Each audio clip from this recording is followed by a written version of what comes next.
وقت ایک دریا کی طرح بہتا چلا جاتا ہے، لیکن اللہ نے اس دریا میں کچھ خاص نشانیاں رکھی ہیں۔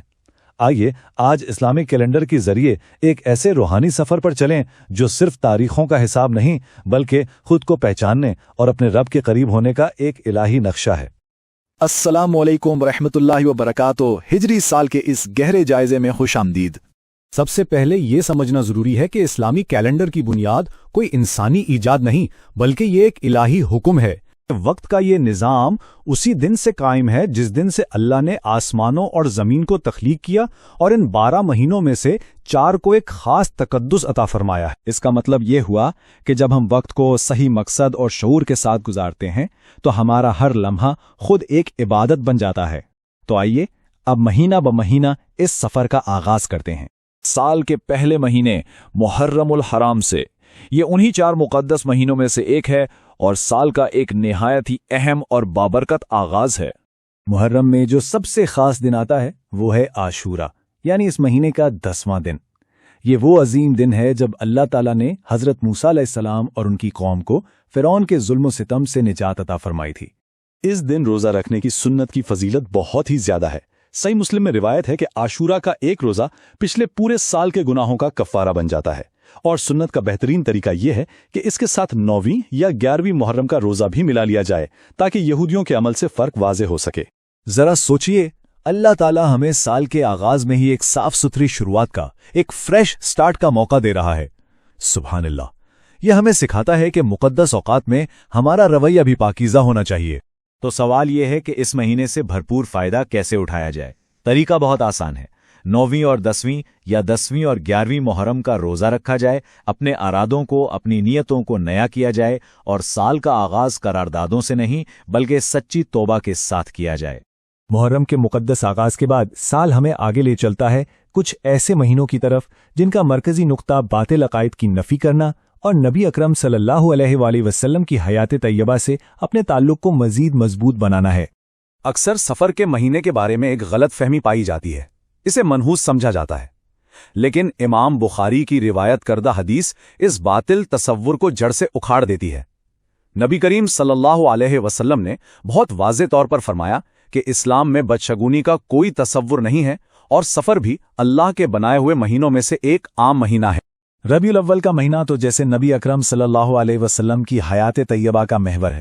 اسی مبارک مہینے میں آپ صلی اللہ علیہ وسلم کی ولادت ہوئی، اسی مہینے آپ نے ہجرت فرما کر مدینہ میں اسلامی ریاست کی بنیاد رکھی، اور پھر اسی مہینے آپ اپنا الہی مشن مکمل کر کے اس دنیا سے پردہ فرما گئے۔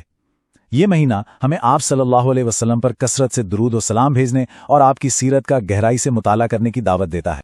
دیکھیں، اس مہینے میں عبادت کے لیے کوئی خاص عمل تو مستند حدیث سے ثابت نہیں، لیکن نبی صلی اللہ علیہ وسلم سے محبت کا حقیقی اظہار محض جشن منانے میں نہیں بلکہ ان کی اطاعت کرنے میں ہے، ان کی سنتوں پر عمل کرنے میں ہے۔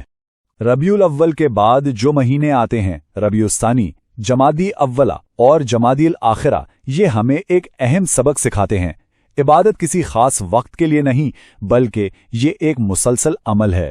یہ ہمیں یاد دلاتے ہیں کہ اللہ کو وہ اعمال سب سے زیادہ پسند ہیں جو مستقل کیے جائیں، چاہے وہ کتنے ہی چھوٹے کیوں نہ ہوں۔ دینداری صرف خاص موقعوں کے لیے نہیں بلکہ زندگی کے ہر ایک دن کے لیے ہے۔ یہ مہینے روحانی رفتار کو برقرار رکھنے کا ایک موقع فراہم کرتے ہیں۔ انہی مہینوں میں جنگ موتا اور حضرت ابوبکر صدیق رضی اللہ عنہ کے وصال جیسے تاریخ اسلام کے اہم واقعات بھی پیش آئے جو ہمیں اپنے اسلاف کی قربانیوں کی یاد دلاتے ہیں۔ اب ہم سال کے اس حصے میں داخل ہو رہے ہیں جو ہمیں روحانیت کے عروج یعنی رمضان المبارک کے لیے تیار کرتا ہے۔ رجب اور شعبان تیاری کے 2 اہم ترین مہینے ہیں۔ رجب حرمت والے مہینوں میں سے ایک ہے جو اپنے ساتھ امن و سکون کا پیغام لاتا ہے۔ اس مہینے کی سب سے بڑی فضیلت نبی اکرم صلی اللہ علیہ وسلم کا وہ معجزاتی سفر ہے، یعنی الاسراء والمعراج، جو ہمیں غور و فکر کی گہری دعوت دیتا ہے۔ رجب 4 حرمت والے مہینوں میں سے ایک ہے۔ اس کی حرمت کا تقاضا یہ ہے کہ گناہوں سے بچا جائے اور رمضان کے لیے ذہنی اور روحانی تیاری شروع کر دی جائے۔ یاد رہے، اس مہینے میں کسی خاص نماز یا روزے کی کوئی مستند فضیلت ثابت نہیں ہے۔ اور پھر شعبان کا مہینہ آتا ہے جو رمضان کی تیاری کا گویا آخری مرحلہ ہے۔ صحیح بخاری کی روایت ہمیں بتاتی ہے کہ نبی اکرم صلی اللہ علیہ وسلم اس مہینے میں کثرت سے روزے رکھتے تھے، جیسے رمضان کے استقبال کی بھرپور تیاری کر رہے ہوں۔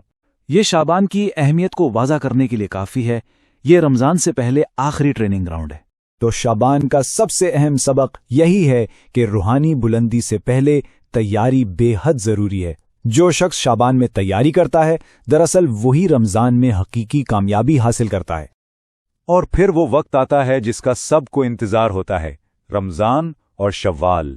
یہ عبادت کی دو جڑواں چوٹیاں ہیں، ایک فرض کی تکمیل اور دوسرا اس پر اللہ کا انعام۔ رمضان کی اصل عظمت اس کی روح قرآن سے جڑی ہوئی ہے۔ اللہ تعالیٰ نے اپنی آخری اور مکمل ہدایت قرآن مجید اسی بابرکت مہینے میں نازل فرمائی۔ یہ مبارک مہینہ چند بنیادی عبادات کا محور ہے۔ دن میں فرض روزے، راتوں میں قیام یعنی نماز تراویح، اللہ کی راہ میں کثرت سے خرچ کرنا، اور اس ایک رات کی تلاش جو 1000 مہینوں سے افضل ہے یعنی لیلۃ القدر۔ رمضان میں لیلۃ القدر کی بے پناہ قدر و قیمت پر غور کریں۔ ایک ایسی رات جو 1000 مہینوں سے بہتر ہے، یعنی 83 سال سے بھی زیادہ کی عبادت کا ثواب صرف ایک رات میں۔ اس مہینے میں کامیابی کا راستہ خلوص نیت سے رکھے گئے روزوں، رات کے قیام یعنی تراویح اور قرآن سے ایک گہرا تعلق قائم کرنے میں ہے۔ رمضان کا اختتام عید الفطر کی خوشیوں پر ہوتا ہے، لیکن عبادت کا یہ سفر یہاں رکتا نہیں۔ صحیح مسلم کی حدیث میں ایک عظیم خوشخبری ہے کہ جو شخص رمضان کے روزوں کے بعد شوال کے 6 نفلی روزے بھی رکھے اسے کا اجر ملتا ہے۔ سال اپنے اختتام کی طرف بڑھتا ہے اور ہمیں ایک اور عظیم موسم عبادت کی طرف لے جاتا ہے۔ یہ حج کا موسم ہے۔ ذیقعد تیسرا حرمت والا مہینہ ہے۔ یہ حج کے عظیم فریضے کی تیاری کے لیے دنیا بھر کے مسلمانوں کو ایک پرامن ماحول فراہم کرتا ہے۔ اور پھر آتا ہے ذی الحجہ کا مہینہ، اور اس کے بارے میں ایک ایسی حقیقت ہے جو سب کو جاننی چاہیے۔ امام بخاری کی روایت ہے کہ اس مہینے کے پہلے 10 دن یہ صرف رمضان کے بعد بہترین دن نہیں بلکہ یہ پورے سال کے سب سے بہترین دن ہیں۔ ان دنوں میں حج جیسی عظیم عبادت، یوم عرفہ کا روزہ جو 2 سال کے گناہوں کا کفارہ ہے، اور پھر حضرت ابراہیم علیہ السلام کی عظیم اطاعت کی یاد میں قربانی جیسے طاقتور اعمال جمع ہیں۔ یہ واقعی سال کی روحانی چوٹی ہے۔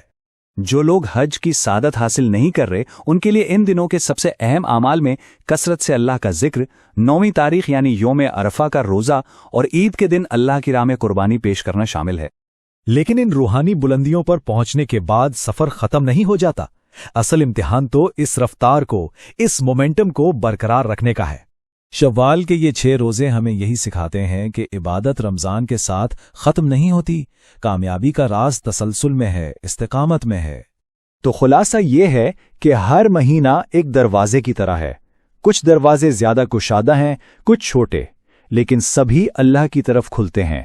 جو شخص اللہ کے کیلنڈر کے مطابق زندگی گزارتا ہے وہ دراصل مقصد اور آگاہی کے ساتھ جیتا ہے۔ یہ سوال ہم سب کو اپنے آپ سے پوچھنا چاہیے، کیا ہم وقت کو صرف گزار رہے ہیں یا اسے اللہ کی طرف ایک بامقصد سفر کے طور پر اپنا رہے ہیں؟ ہمیں امید ہے کہ یہ جائزہ سنت کے مطابق زندگی گزارنے کے لیے ایک پریرنا بنے گا۔ تو کون سا مہینہ ہے جس کا سب سے زیادہ انتظار رہتا ہے؟ ہمیں ضرور بتائیں اور کوشش جاری رکھیں۔ امید ہے کہ اس ویڈیو میں دی گئی معلومات آپ کے لیے مفید رہی ہوں گی۔ ایسی مزید ویڈیوز کے لیے ہمارے چینل انڈیکس اسلام کو سبسکرائب کریں اور اس ویڈیو کو دوسروں کے ساتھ بھی شیئر کریں تاکہ آپ بھی دوسروں تک علم پہنچانے کا ذریعہ بنیں اور اس کا مکمل اجر حاصل کریں۔ ہمیں آپ کے قیمتی کمنٹس کا انتظار رہے گا۔ جزاک اللہ خیر۔ السلام علیکم ورحمۃ اللہ وبرکاتہ۔